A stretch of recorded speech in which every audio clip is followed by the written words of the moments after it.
This says I'm live, but I'm not sure. We'll see.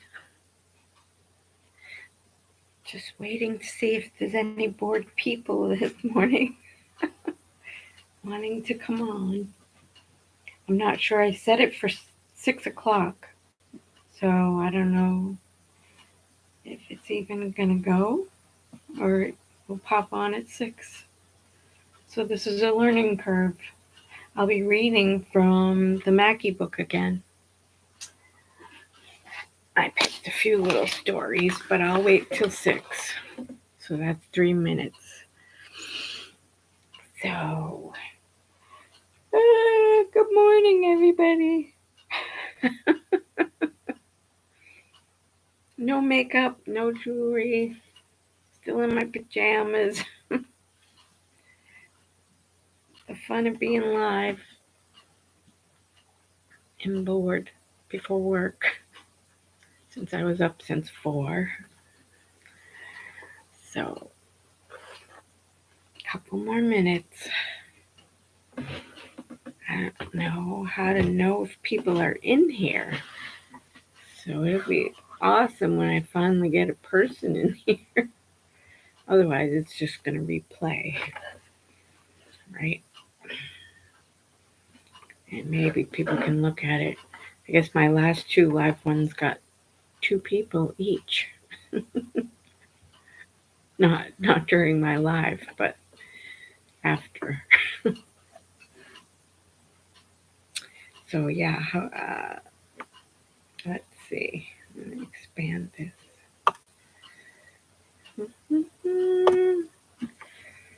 La la la. I'm live. 0 people. Maybe I could change the algorithms and like it. Nope, I can't like it. Oh well. Okay, 2 minutes. Hopefully in the future I'll learn how to edit and put subtitles and thought bubbles. Yeah. Maybe get a new laptop and a microphone and better lights because I look pixely in this light. But I'm going to just try in different spots to see how it comes out. Okay. 1 minute. 1 minute and we start. Okay. Or I start. All by myself. And that's fine. It's fine with me.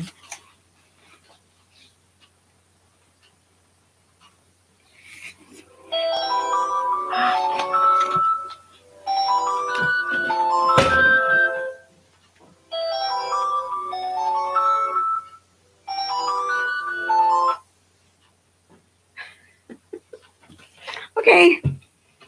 Welcome to the second reading of 400 Years by James H. Mackey. Some pretty cute stories that I picked. It's not many, but I think you might like them. So, some mornings it was so cold my mother would tell us not to get up to go to school. The kitchen stove would have run out of oil and the fire was out. Our house backed up to Mother Brook in the winter. We would take an axe and chop out a piece of ice and get on it. Sounds like fun. And float up and down the river. Occasionally we would fall in and get soaked. But we had built an underground hut with a chimney, so we would make a fire in there and take our clothes off to dry them out. That's when kids were kids, right? Um, okay, here's a good story. One summer, I spent about 2 months working for the man who owned the variety store across the street. He had a large oak tree removed from his property. He promised to pay me $10 to dig it out, the root, the stump. I worked on it every day. I dug and chopped until I got it out. I filled in the hole and asked him to pay me. He refused to pay me. Shortly after, a skunk wandered into our backyard. I went out, put an old coat over him, picked him up, and put him in our cellar. He smelled up the whole house. I was ordered to remove him by my father, so I took him across the street to the variety store. The owner was in the apartment behind the store. I opened the door and threw him in.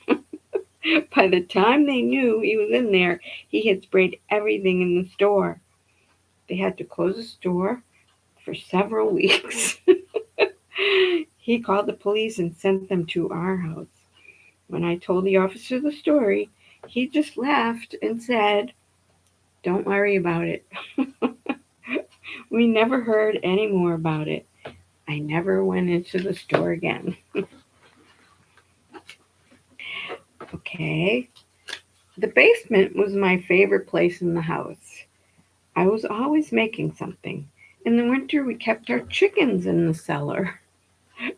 They roosted on the pipes overhead, so when you went into the cellar, you had to be careful walking under them. One spring, we had baby chickens next to our kitchen stove.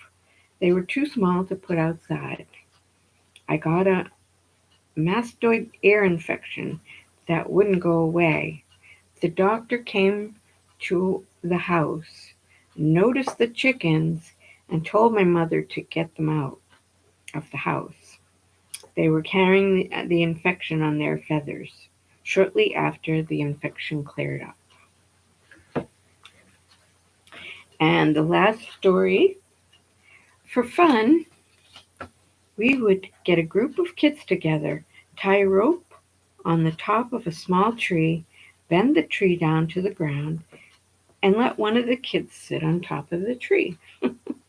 Then we would release the rope, and the kid would fly through the air like a slingshot. The trick was to hang on and not fall off of the tree. We took turns until either the tree broke or somebody fell out of the tree. So I thought those stories were cute, and next time I'll pick some more funny stories and get back on here. Hope you enjoyed.